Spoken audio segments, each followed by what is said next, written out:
Ma'asyiral muslimin rahimakumullah. Marilah kita memanjatkan puji dan syukur kehadirat Allah Subhanahu wa taala karena sampai hari ini kita masih dipinjamkan sifat sabar, syukur dan ikhlas. Kalau sifat sabar, syukur dan ikhlas itu kita miliki, maka yakin dan percaya seberat apapun tantangan kehidupan yang kita hadapi tidak akan menjadi berarti buat kita. Kita menjadi kebal atas segala tantangan kehidupan. Yang penting kita senantiasa betul-betul bisa memahami dan memaknai serta menerapkan dalam kehidupan sifat sabar, syukur dan ikhlas itu. Salawat dan taslim kita kirimkan kepada junjungan Nabi besar Muhammad SAW, Nabi yang telah menciptakan tatanan sosial yang luar biasa, sehingga kita tahu bersama bahwa kita bisa hidup dengan damai, dengan tentram, tidak seperti di hutan rimba, karena adanya syariat yang telah dibuat, yang diwahyukan Allah kepada Rasulullah dan diteruskan kepada kita. Coba bayangkan seandainya tidak ada tatanan syariat yang mengatur kita, kita bisa menjadi orang yang seperti hidup di hutan rimba, yang kuat memakan yang lemah, yang kaya menganiaya yang miskin, yang pintar menyesatkan yang tidak pintar, maka akan kacaulah kehidupan kemasyarakatan kita. Oleh karena itu kita harus senantiasa mengirimkan salawat kepada Rasulullah SAW. Semoga kita menjadi umat yang mendapatkan syafaat darinya. Ma'asyiral muslimin jamaah Jumat yang kami muliakan, ayat tadi saya sudah bacakan, ya ayyuhalladzina amanu kutiba alaikumus syiyam kama kutiba alal ladzina min qablikum la'allakum tattaqun. Mungkin ayat ini sudah kita hafal mati. Mungkin sudah beberapa ustaz sebelum saya yang ceramah di sini sudah memberikan, mengingatkan kita tentang ayat ini. Ayat inilah yang menjadi dasar kita untuk melaksanakan puasa di bulan Ramadan ini. Namun yang diminta dan dipanggil oleh Allah untuk berpuasa itu tidak semua orang, tetapi yang dipanggil oleh Allah untuk melaksanakan puasa itu adalah ya ayyuhalladzina amanu, hai orang-orang yang beriman. Bukan ya ayyuhal aslamu, bukan orang-orang Islam, bukan. Ya. Biasanya dalam Al-Quran ada ya ayyuhan nas, hai manusia, tapi ternyata bukan itu juga yang dipanggil oleh Allah untuk melaksanakan puasa ini. Tetapi yang dipanggil oleh Allah untuk melaksanakan puasa adalah orang-orang yang beriman. Matappa tamakkara Allah Ta'ala. Apakah orang Islam belum tentu beriman? Ya, belum tentu. Banyak saudara-saudara kita walaupun bulan puasa saat ini, tapi tidak melakukan puasa. Kenapa? Keyakinannya kepada Allah Subhanahu wa Ta'ala sangat lemah, bahkan mungkin tidak ada. Tapi dia Islam. Kalau kita periksa KTP-nya, dia Islam, tapi tidak mampu melaksanakan puasa. Karena ternyata memang Tuhan hanya memanggil dan mewajibkan berpuasa bagi orang-orang yang beriman.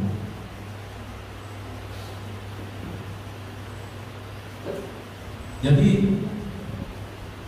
jangan sampai kita mengatakan wah ada orang di sana tidak puasa, kenapa Tuhan tidak memberikan sanksi langsung kepadanya? Mungkin orang itu cuma berislam, tidak beriman. Ada orang di sana tidak berpuasa, kenapa Tuhan masih melancarkan rezekinya? Bukan itu yang dipanggil oleh Allah untuk berpuasa. Boleh jadi dia hanya Islam, tapi dia belum beriman. Oleh karena itu saya yakin dan percaya bahwa hanya orang-orang yang beriman lah memang yang mampu menjalankan ibadah puasa ini. Sebab apa? Kita tahu bersama bahwa puasa itu bisa saja orang lain tidak tahu kalau kita tidak puasa. Tetapi karena dengan kekuatan iman yang kita miliki, walaupun tidak ada yang melihat kita, kita bisa laksanakan puasa kita. Tapi kalau orang tidak beriman, coba bayangkan, kalau tidak beriman, dia tidak percaya bahwa Allah Maha melihat, Allah Maha mendengar, dia bisa saja diam-diam makan dalam kamarnya, makan dengan sembunyi-sembunyi. Disinilah dibutuhkan keimanan. Jadi Allah Subhanahu wa taala memanggil orang-orang yang beriman. Ya ayyuhalladzina amanu kutiba alaikumusiyam, diwajibkan kepada kamu untuk berpuasa. Kenapa Allah menggunakan kata kutiba? Seharusnya kan bisa wajib atau fardiyah. Fardu juga artinya wajib. Wajib juga artinya wajib. Tapi Allah menggunakan kata kutiba alaikumusiyam. Karena kenapa? Allah ingin menguatkan kita bahwa puasa ini adalah betul-betul merupakan ibadah yang dilembagakan secara resmi oleh Allah Subhanahu wa taala. Pada kiri menonton bola, nonton kiri, lompat pasialan. Beda kalau undangan tutur, kalau kita bola, pasialan atas dibanding dia kirim undangan lengkap di situ tanggal dan ketentuannya. Seperti itulah Allah memberikan contoh kepada kita bahwa puasa ini adalah sebuah ibadah resmi yang diperintahkan oleh Allah Subhanahu wa taala. Lantas apa sih gunanya puasa? Apa tujuannya kita berpuasa? Semua ibadah yang diperintahkan oleh Allah pasti ada tujuannya. Contohnya sholat. Tujuannya sholat diturunkan adalah inna sholata tanha 'anil fahsya'i wal munkar.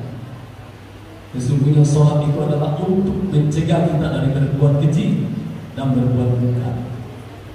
Jadi kalau ada orang sholat tapi masih suka menyakiti hati tetangganya, masih suka menyakiti hati temannya, melukai perasaan temannya, membicarakan kejelekan temannya, saudara-saudaranya, berarti itu dipertanyakan sholatnya. Karena kenapa? Orang yang sholat sudah punya komitmen, dia bisa tercegah dari perbuatan keji dan munkar. Karena di dalam sholat, di akhir sholat kita sudah punya komitmen. Assalamualaikum warahmatullah, ke kiri dan ke kanan. Artinya kita punya semangat, kita punya niat bahwa semua orang yang ada di sekitar saya salam mana ini boleh ini. Karena kita sudah berkomitmen di akhir sholat kita. Demikian juga ibadah puasa. Puasa ini tujuannya untuk apa? La'allakum tattaqun, supaya kita menjadi orang-orang yang bertakwa. Jadi puasa itu ibarat pabrik atau mesin. Kalau kita biasa ke sawah, kita punya bin apa yang itu namanya, ya, butir sawah, butir padi yang kita buang ke lumpur.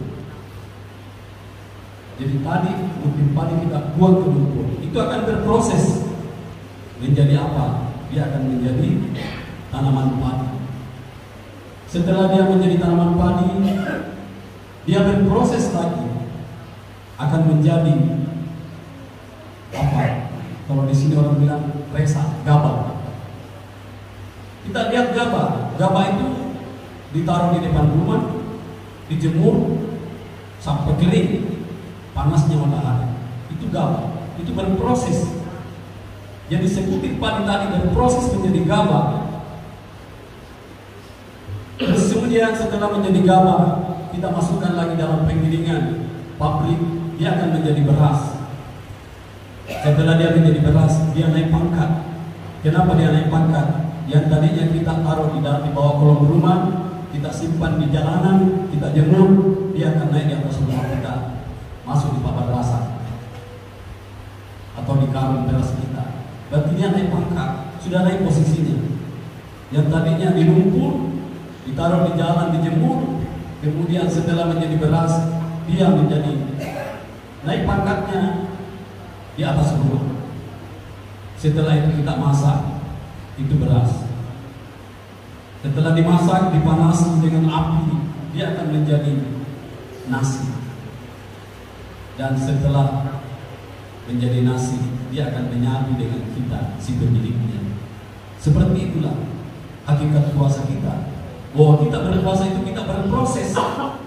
Jadi kalau ada orang yang setelah puasa tidak menjadi takwa, itu dipertanyakan puasanya. Ya. Puasa kita dilatih untuk menahan diri, bahwa kita tidak bisa makan dan minum. Walaupun kita tahu bahwa minuman yang ada di rumah kita, makanan yang ada di rumah kita itu halal, tapi kita mampu menahan diri untuk tidak memakannya. Karena kenapa? Kita sedang puasa. Kita dilatih untuk menahan diri. Seharusnya orang yang sudah terlatih berpuasa, dia harus mampu menahan diri dari segala apapun. Kalau kita tidak mampu beli baju baru, jangan memaksa. Anak-anakku tidak mampu orang tuanya beli baju baru, jangan dipaksa. Kan sudah terlatih dengan puasa bahwa saya bisa menahan diri untuk tidak perlu memakai baju baru, karena orang tua saya tidak punya uang untuk membelinya. Saya bisa menahan diri. Istri tidak perlu mengamuk-mengamuk sama suami karena tidak mampu beli kursi baru di rumah karena mau lebaran, karena dia sudah terlatih berpuasa menahan diri.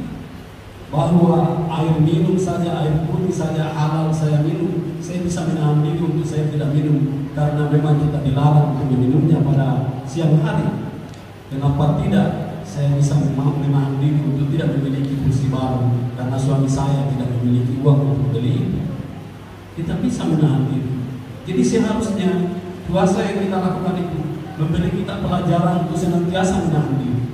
Karena sesungguhnya memang dalam bulan puasa saja kita diwajibkan berpuasa, berlatih, berproses. Tetapi 11 bulan kemudian sesungguhnya kita harus senantiasa berpuasa. Seorang pelaut tidak akan ke laut, dia akan bisa menahan dirinya untuk tidak ke laut pada saat musim kencang angin atau musim barat. Seorang pelaut yang mampu menahan dirinya untuk tidak ke laut pada musim barat, maka dia termasuk pelaut yang sukses, berhasil ke depan. Karena dia mampu menahan diri untuk tidak tetap ke sana, karena kapan dia ke sana, dia bisa saja tenggelam dalam gelombang. Seorang petani mampu menahan diri tidak turun ke sawah kalau belum musimnya menanam. Karena konon kabarnya kalau kita turun sendiri ke sawah menanam sementara tetangga-tetangga lain kita tidak menanam, maka yakin dan percaya sawah kita akan diserang tikus atau hama-hama yang lain. Karena tinggal satu-satunya sawah kita. Jadi seorang petani harus mampu menahan diri. Kapan musim menanam, kapan musim panen, dan kapan musim dijual garam. Itu pelajaran puasa. Seorang suami bisa menahan diri untuk memarahi istrinya. Kalau istrinya terlalu sering media sosial, hari ini mungkin para istri kita senantiasa buka handphone, cap barang. Sekarang ada namanya penjualan online. Seorang suami bisa menahan diri karena kenapa? Sudah terlatih melaksanakan puasa. Ma'asyiral muslimin, jemaah Jumat yang saya muliakan. Jadi keberhasilan puasa kita tidaklah kita lihat setelah kita berbuka, tetapi keberhasilan puasa kita adalah setelah kita beridul fitri, sampai sejauh mana pengaruh puasa kita terhadap hidup dan kehidupan kita dalam menjalani 11 bulan ke depannya.